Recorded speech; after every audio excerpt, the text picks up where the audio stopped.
Hey everybody, Lawrence here with 30 Basic Terrain, coming at you with another one. A little while ago, a friend of mine was clearing, making some room in his hobby room, basement, whatever, and he had a bunch of miniatures that he wanted to, get rid of because he wasn't going to do nothing with them. I was like, yeah, sure, I'll take them. But amongst them was like a baggie full of like 60 plastic dwarves from Warhammer, Battle for Skull Pass. Even some of you saw them on my review for the Army Painter War Paint washes. But I figured, okay, since I'm doing desert theme stuff currently, I might try and paint some of them up in a desert theme, or at least put them on desert bases.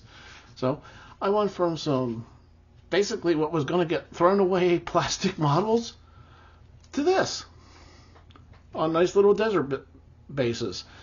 But before I actually show you how I went from plastic to this, I want to give a big shout out to all my patrons. As always, your guys' help every month is greatly appreciated. I can't thank you enough. All right, let's get to it. Well, like I mentioned, my friend gave me this bag of dwarves. It's just a mixed bag of different types of dwarves, some axe guys, some miners, just like I said, a mixed bag of stuff from whatever came from the Warhammer Fantasy Battle for Skull Pass set. But I'm going to sort them out and try and figure out what I got here and what I actually want to paint. Now that I got them all sorted out, it's just a matter of picking out individuals that I actually might want to paint. So I initially picked 10 out, but eventually cut it down to 8. But yeah, I want this one, I want this one, I want this one. Pretty simple.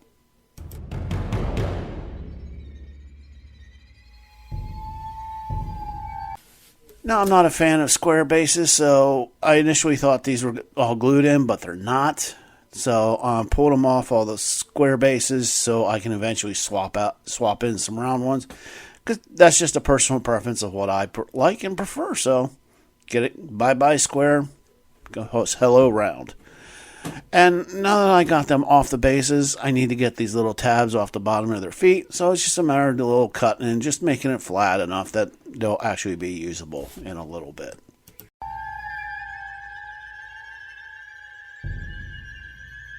Of course, I want to build these bases up a little bit, make them a little more decorative. And I want to go with like the desert theme that I've been doing lately. So I'm just cutting out, small circles of foam just to get it as a filler to build it up, get some height onto it. And similar to the way I've been doing my desert terrain, I'm going to do it in layers, and I'm going to make these successively smaller. As you can see, it's just a matter of tracing the previous layer and making sure I cut it smaller. So I get that little step layered look to it. Again, it's not a complicated process, a little bit annoying, but quick and easy, and it gets for an effective look.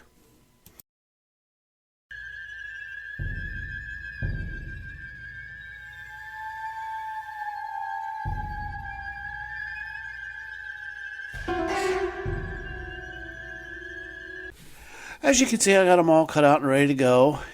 And this is a pretty simple step. I mean, literally, I'm just gluing some PVA Aliens tacky glue on, and each successive smaller layer glue on top. And again, it's not overly complicated. Glue together, move to the next one. Now, I want to actually be able to do what's called pin the model to the base. It's basically you draw a hole into I'm drawing a hole into the bottom of the foot, and of course I'm having trouble with it, and it's taking me a while. It's like, what? This is starting to really, this drill bit is just driving me nuts. And oh wait, it's dull. I need a different drill bit. Hey, it's working. It's a simple process. Drill a hole in. Take a paper clip, a little bit of super glue. I put it on a plate there. Dip the end of the straightened out paper clip in. Insert. I'm going to wipe away some of the excess here. Then set it aside to dry. Now that the glue's dry, I'm going to actually snip it off with some tin snips. And there you go. I have a pin in the bottom of the foot. This will help secure the money to the base. Of course, now I'm going to use the flame technique to get rid of the sharp edges because I don't want them. Even though, in all honesty, because of the next step, I could have skipped this, but Force of habit, so I'm going to do it. Just smooth it off a little bit so I don't have, like, again, just so I don't have any really sharp edges. Now, the same as with, I did the desert cave troll. I'm going to use some DOS clay here. And it's just a matter of getting some out. Sealing it. This package is like a couple years old, and so this stuff lasts as long as you keep it sealed. And just knead it and knead it and knead it till, it's workable. That's why I'm wearing the gloves, because this part gets a little messy. So, And now I'm just trying to roll it out into an even thickness, so it's for easy use in a little bit. You don't have to use this special Green Stuff World rolling pin I have. I don't know why I bought it. But hey, I'm just rolling this piece of clay out onto parchment paper so it doesn't stick to anything. And just get it to the thickness I'm happy with.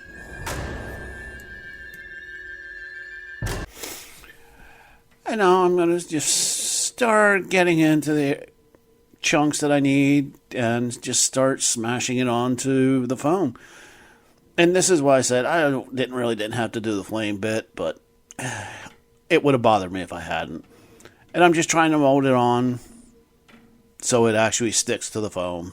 It requires a little bit of work, but I think the effort is well worth it in the end. Like I said, this does take, a bit of water. Sorry for the off-camera bit. I try. And now now that I got it done, I'm actually going to start carving some layer lines into it. Again, I did the same technique with the desert cave troll thing I did a little bit ago. And brush it with some water and get a little... smooth out some of the harsh edges from the carving I did. And again, I'm doing the exact same thing here. Smear it on.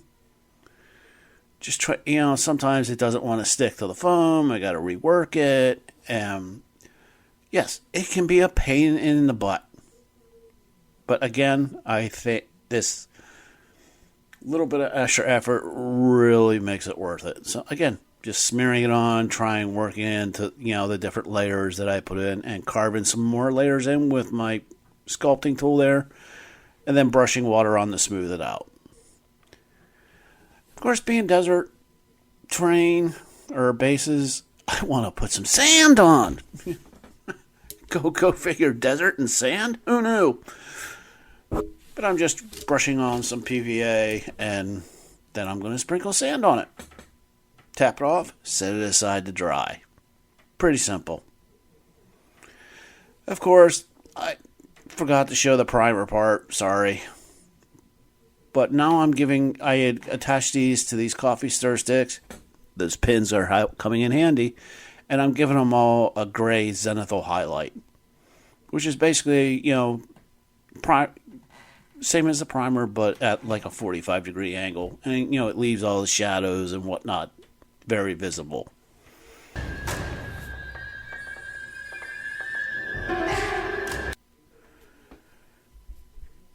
And of course, for some reason, I could do this with my airbrush, but I've always preferred doing the white for the white zenithal highlight, I guess you want to call it. I just prefer using a brush. But this is just a white paint, and I'm brushing from top down just to really make, like light from above. And this will really help for when I start using the speed paints.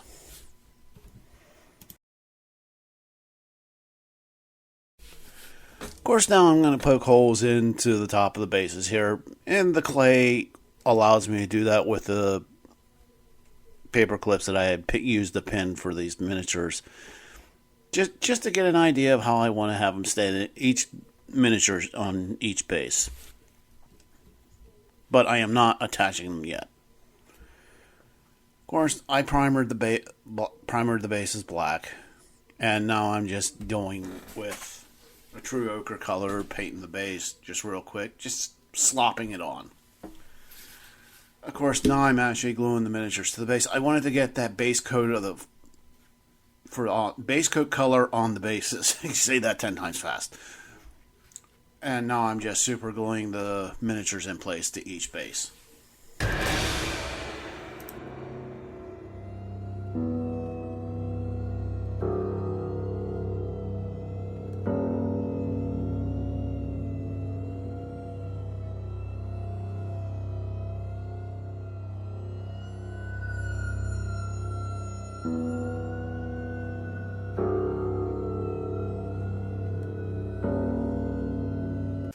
Of course, I'm going to paint all the flesh areas with a warrior skin from Speed Paint.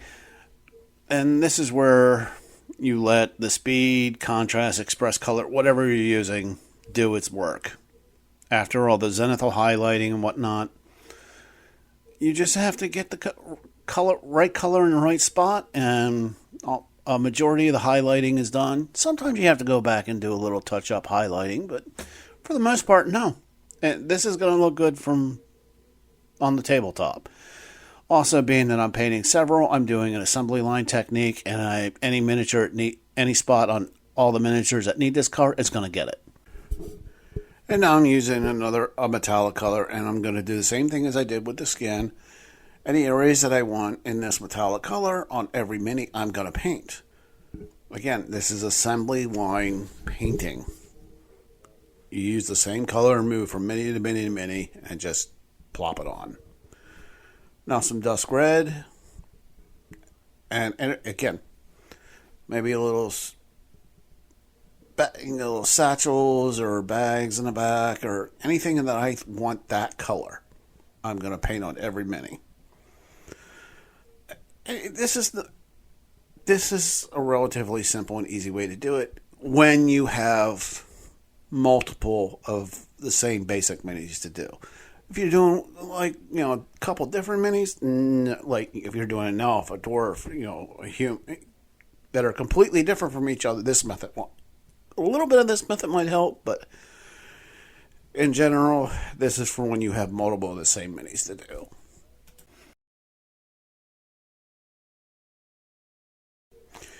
And of course, now I'm using a Vallejo Express color. Don't limit yourself to one brand. There are other brands, and each brand has its own properties, but they also have their own unique colors.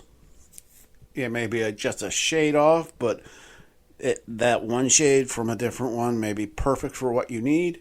So don't limit yourself.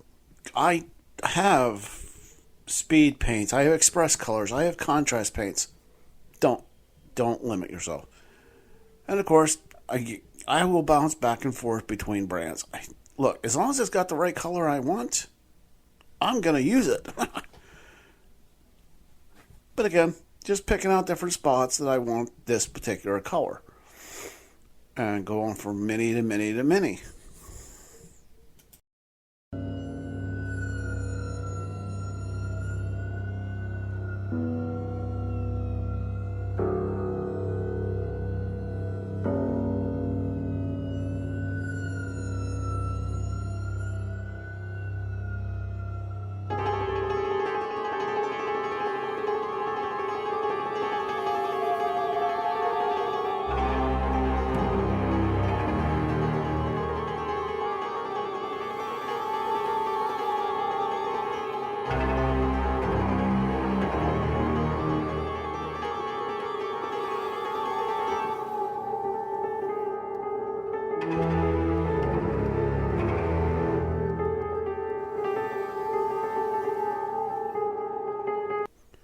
Of course, here I'm switching back to a speed paint. See, I'll bounce back and forth. Of course, the speed paints have metallic, so, But just painting all the armor, or like the helm, parts of the shields, whatever I want that color to be. And I know I keep saying it, I'm going to paint this use this color on every mini that, or not necessarily on every mini, but every mini that needs this color is going to get it before I switch to another color. Again, bounce back and forth. I do that all the time because one has the shade, the other doesn't. Of course, now I'm just painting boots. Everybody's boots are going to be the same color. But no, it's when I have a lot of minis to paint, I do this. It's not that it makes it faster or easy. Well, it does make, I wouldn't say, you know what? It does make it faster and easier. And now, bounce to another color and just keep moving on. I'm sorry I'm not saying each individual colors. You guys can pause it if you want to know each individual color I'm using, but this is more about the technique of assembly line and just bouncing from one mini to the next. And just trying to get through when you, like I said, especially if you're a Warhammer player or you have to paint armies of this stuff, this is the method for you.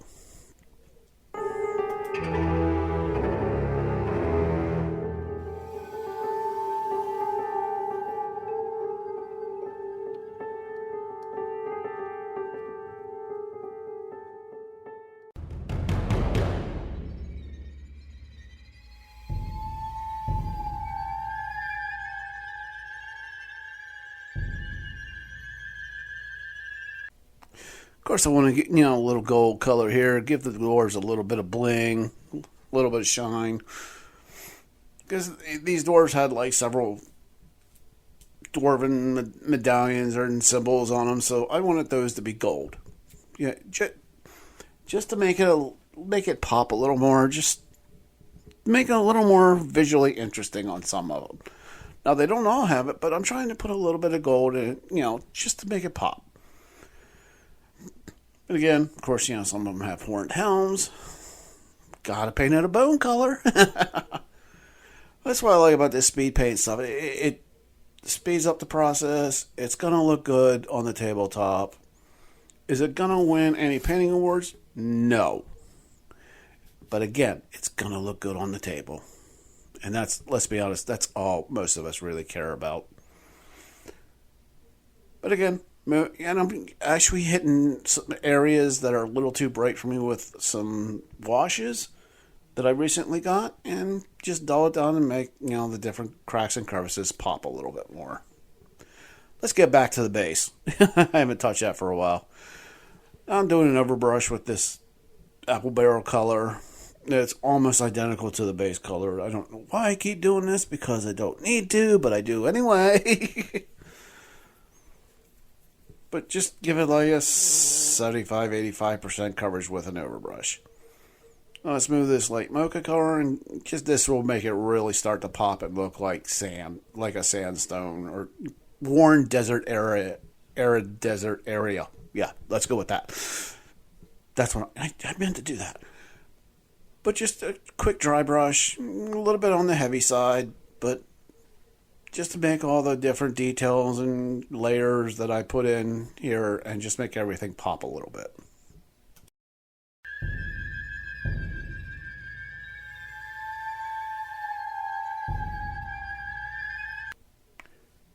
Now I'm going to use this desert sand color and give it a light dry brush just to make the edges really pop and stand out a good bit.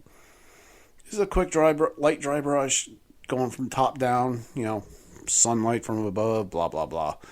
But I do this because I like the way the final product looks after I do this. Now, I didn't do the clown puke method. I'm doing something a little bit different with these bases. Just using some pigment powders, some brown and orange, just to get a little bit of variation in color. Because in research, I saw a picture of sandstone. I've seen like streaks of orange and browns. It's earth tone colors. So I figured, let's use pigment powder, my homemade pigment powders, and just brush in little spots of streaks, and then seal it in with some isopropyl. Gotta add grass tusk. Favorite brand, Huge Miniatures. Always will use them. And just put one or two in here just to give it. I know it's an arid, dead desert area, but just a little pop of life to it, just to make for visual interest. Of course, I had to put them on the desert huts.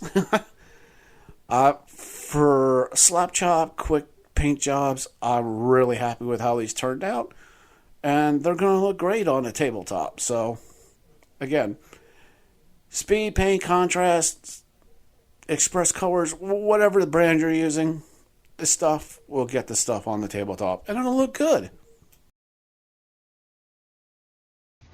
Hey everybody, if you made it this far, it means you watched the end, and as always, I can't thank you enough. Greatly appreciate it. If you liked the video, hit the thumbs up. If you want to see more, click subscribe. If you want to get a hold of me, come to the Discord, link down below.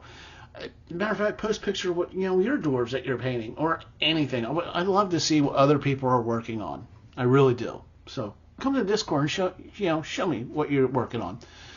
But again, guys, I'm not a giant fan of fantasy dwarves.